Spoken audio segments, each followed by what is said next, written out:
So it's mid-September and it looks like a lot of you guys have been in your slump era and you're not able to be productive and not able to do all the things that you wanted to do. So today I will be helping you fix that. I hope that by the end of this video, you're able to be a tad bit productive. Assalamu alaikum everybody, welcome back to my channel. If you're new here, hi, my name's Nida and I help people get into their self-love, self-development journey through sharing my writings, my experiences and everything in between. So let's get started. So one thing about slumps are that when it hits you, you're just unable to do anything. And one of the most important things that I do is to avoid adding a negative connotation to my slump era. Like whenever I am in a slump, I avoid saying that, oh, I'm unable to be productive, oh, I'm so lazy, and all of these things. I just tell myself that, okay, we're having a little break. We're having a little slowdown right now, but it's temporary and it's going to go away.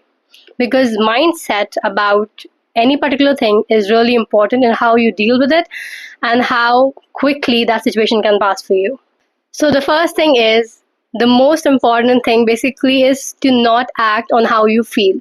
We get into a slump when we are not able to be productive, I would say. Sometimes it's because the situation is not in our favor and we just don't feel like doing anything. But the main problem is that we start acting on how we feel. I'm not telling you to not rest. I'm a big supporter of resting and taking breaks. But I'm telling you, if you have been in a slump for a long time and you finally want to get back, the first thing you have to stop doing is to stop acting on your emotions. If you don't feel like working out, don't stop working out. Maybe work out a little. Do the things, go on your own pace, but still do them. Because not doing it and avoiding it completely is literally the recipe to stay in that spiral for the longest time. So one of the things that slumps do is that they make us feel that we are the emotion that we are feeling. I've mentioned it in the 5th episode of the Mindset Shift series that identifying with a particular emotion is literally so detrimental to us, because when you tell yourself that I'm anxious or I'm overwhelmed or I'm terrible at this thing or I'm so lazy, your mind believes it. Your mind is like, oh, we're a lazy person overall. We are an anxious person overall. So avoid doing that. Stop identifying yourself with the particular emotion that you're feeling. If you're overwhelmed, if you are being lazy, tell yourself that, oh, I feel a little bit lazy. It will eventually go away. Or that I feel so anxious, but it is temporary and it will go away. You need to tell yourself that if you're feeling a certain emotion, it is temporary and it will go away, especially with negative ones, because when we start to associate ourselves too much with negative emotions, we start to go deeper into the spiral, and that is something we need to avoid, especially when we are in our slump era. So stop acting on how you feel. You don't feel like going for a walk, still go for a walk. You don't feel like reading, still read. I know getting out of a slump is not that easy and it is very different for everybody, but the best thing you can do right now is to push yourself a little bit so that you can improve further and further. The second thing is, and this is something that I always apply when I am in a slump, don't get into straight up productive mode. So basically sometimes what we do is, and what I did in the past as well, was that whenever I was in a slump and then I was like, oh, I don't like feeling this way, I just want to change and improve and grow. So I just started out with the schedule, like with a really strict schedule, and I would write down everything with timestamp. I have to do what and for how many minutes or like time. And not surprisingly enough, I was unable to achieve any of the tasks that I've mentioned in that list because it was too overwhelming for me. And because I was trying to get out of a slump, I was trying to be productive, I gave myself too many things to do when the day before I was not feeling like doing anything at all. So don't go straight up in like productive mode. Don't just overwhelm yourself with a lot of tasks, because when you're coming out of a slow phase, you need to give yourself time to adjust back into routine or like schedules. Just slow down and give your body time to come back from this stillness. The most important thing is to be consistent during this time. I think a week after the slump is the time when you need to be consistent and show your body and basically your mind that you can still do the things that you always wanted to, that you previously did. And being in a slump does not mean that you cannot do the things that you want anymore.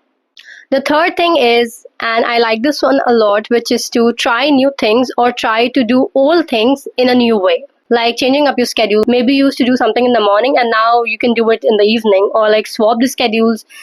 Just try to give your brain something new so that it can look forward to working again. In fact, I would recommend you to add the smallest new thing or like something that is not done in a long time back into your schedule if you're coming out of a slump phase, because that will help your mind to be excited about doing things, feel like you're finally doing something nice. And this works extremely well when trying to build a new habit. So maybe you were trying to build a new habit or a new routine. Doing it right after a slumpy phase in like slow but consistent steps can help you master whatever habit that you're trying to establish or whatever new task that you're trying to get used to.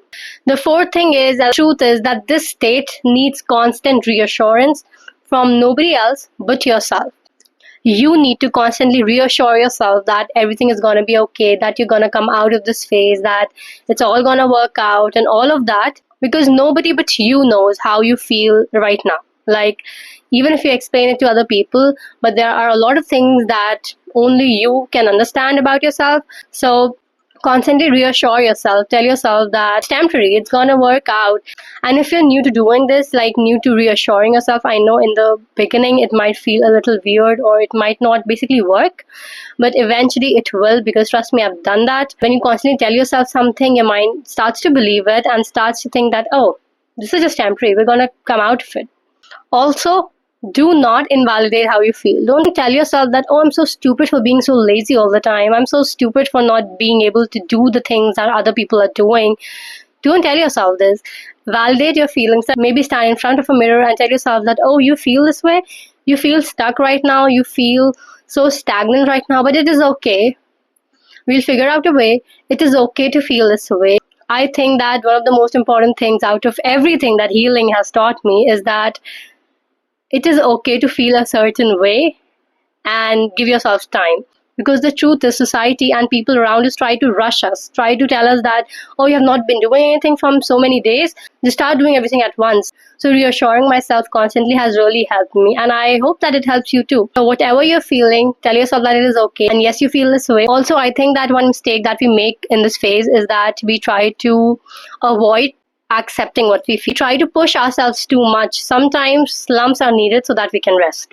And it happens with everybody, but honestly, it is only you who can change it into a good thing or a bad thing. I've said before, I try not to associate slumps with a negative thing. I try to see them as like slowing down period or like resting time that maybe my body needed and I was trying to avoid giving it. The next thing is reward yourself. I think I've already talked about rewarding yourself in my previous videos, but reward yourself after you accomplish the smallest task, especially after a slump phase, because your body needs the reward. It finally came out of that slow down era. You're finally able to stand up again and you're finally able to do the things again. So reward yourself. Tell yourself that you're proud of yourself. Tell yourself that you're so happy to be productive again. Tell yourself that it felt really nice to get up back again and finally achieve everything that you've ever wanted. So reward yourself, maybe a sweet treat, whatever you like.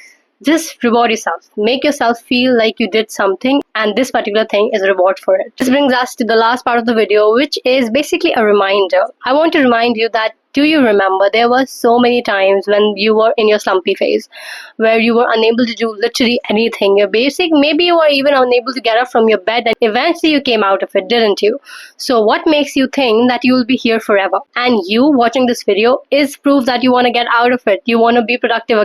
You want to do all the things that you've ever wanted again. So calm down and give yourself time for resting and basically getting back into the spirit of finally doing all the work again. So that is it for today's video. I hope that you enjoyed it. I hope that you learned something from it. If there's any other thing you want me to talk about, let me know in the comments. And I'll see you in the next one. Till then, stay safe.